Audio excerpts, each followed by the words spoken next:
The instrumental use of the history of slavery today also underlies the claim that slavery grew out of racism. For most of its long history, which includes most of the history of the human race, slavery was largely not the enslavement of racially different people, for the simple reason that only in recent centuries has either the technology or the wealth existed to go to another continent to get slaves and transport them en masse across an ocean. People were enslaved because they were vulnerable, not because of how they looked. The peoples of the Balkans were enslaved by fellow Europeans, as well as by the peoples of the Middle East, for at least 6 centuries before the first African was brought to the Western Hemisphere.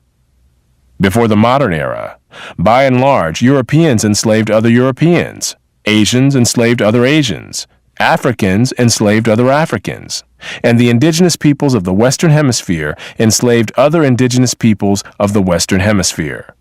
Slavery was not based on race, much less on theories about race. Only Hey Veracity, welcome back to the channel. It's a girl VeraMoore and I'm back with another reaction video. Today I'm going to be reacting to Thomas Sowell TV and we have facts about slavery never mentioned in school. Thomas Sowell. My first time checking this out on this channel. Can't wait to dive into it with you guys.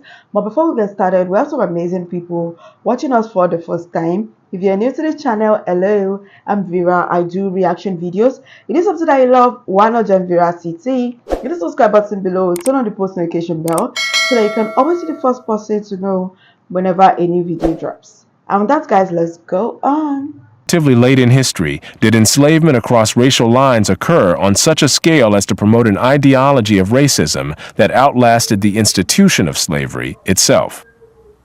Wherever a separate people were enslaved, they were disdained or despised, whether they were different by country, religion, caste, race, or tribe. In East Africa, the Maasai were feared slave raiders, and other African tribes, either alone or in conjunction with Arabs, enslaved their more vulnerable neighbors. As late as 1891, it was reported that Manyuema slavers had demoralized surrounding tribes, destroying crops, and famine reigned everywhere. Even in the early 20th century, Abyssinians were still raiding other Africans and carrying off slaves. It was 1922 before the British had gained sufficient control in Tanganyika to stamp out slavery there. Arabs were the leading slave raiders in East Africa, ranging over an area larger than all of Europe. The total number of slaves exported from East Africa during the 19th century has been estimated to be at least 2 million.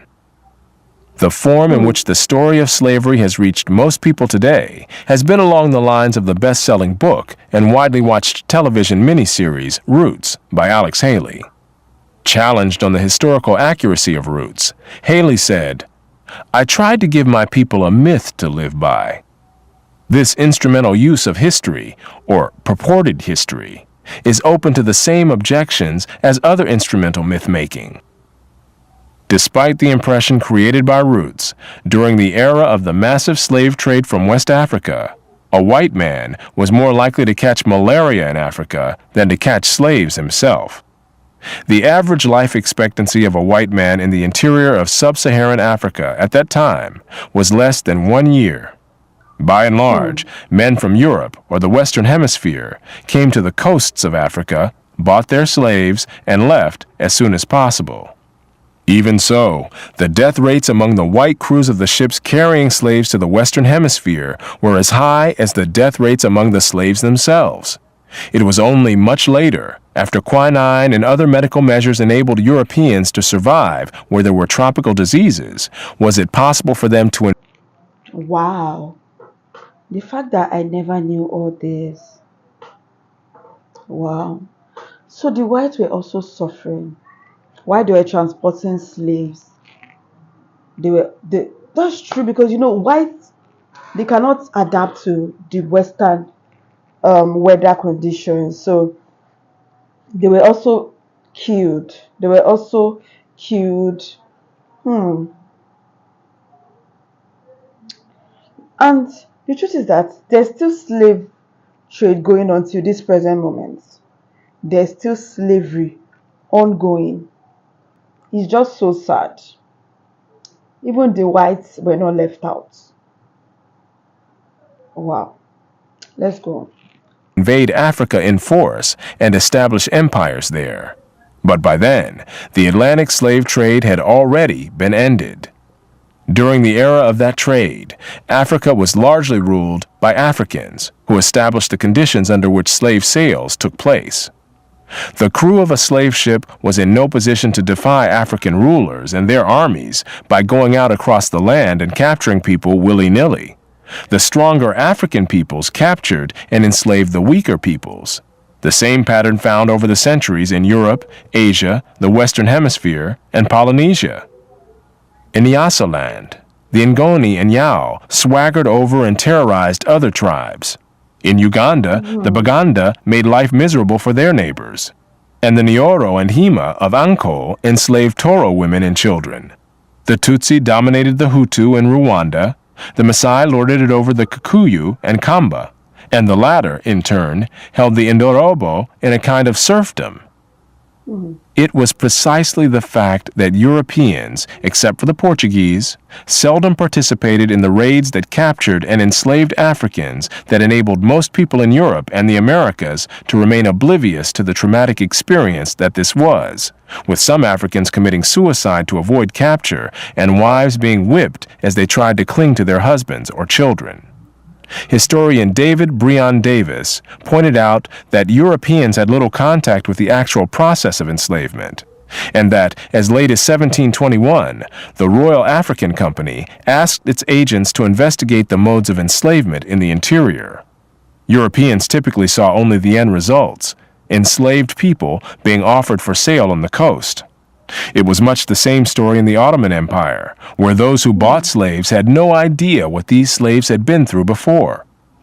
The unique position of the Western world in the history, and especially the destruction of slavery, need not imply that there was unanimity within the West on this institution.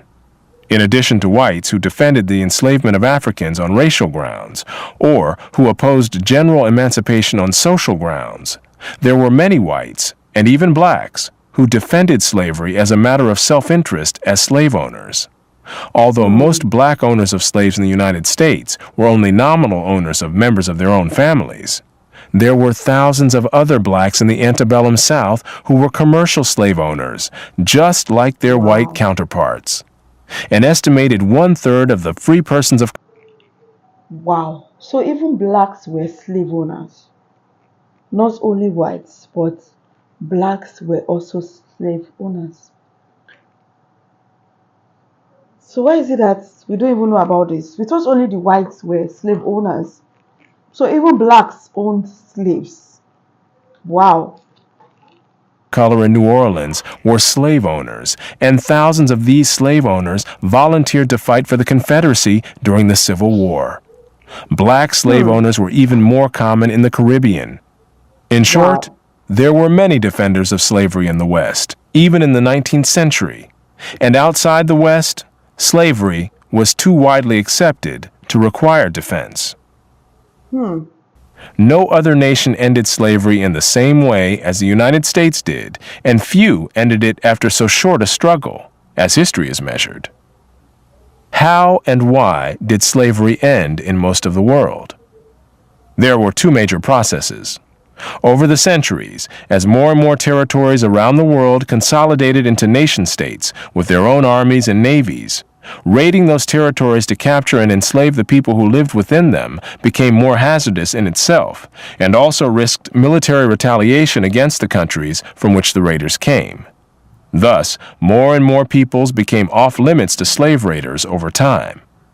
Put differently, the areas which remained subject to slave raiding over the centuries were primarily those where the people lived in smaller or weaker societies. Such societies continued to exist where it was difficult, for geographic or other reasons, to consolidate large areas under one government. This was true of the Balkans, the backwaters. Wow. The fact that I'm just hearing this for the first time, I mean, like, facts about slavery. I never knew blacks owned slaves. Imagine. Blacks were also slave owners. And they made it look like only the whites were slave owners.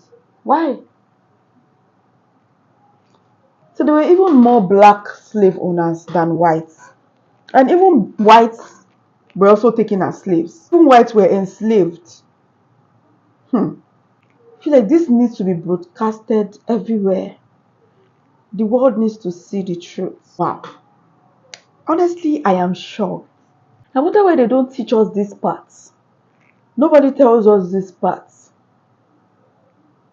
So for all these years, we've been made to believe that the whites enslaved us, not knowing that it was both whites and blacks. I mean, this is just really sad. And the scary thing is that slavery still exists. Human trafficking, slavery still exists even in the 21st century. When would we ever be free from this? What do you guys think about this video? What are your takes? Let me know your comments down below. Thank you so much for watching. If you enjoy content like this, please do well to give it a huge thumbs up and please share this video. And if you're new to the channel, join VeraMoore. Hit the subscribe button below, turn on the post notification bell so that you can always be the first person to know whenever a new video drops. And that's guys, I'll see you in my next video. Bye guys.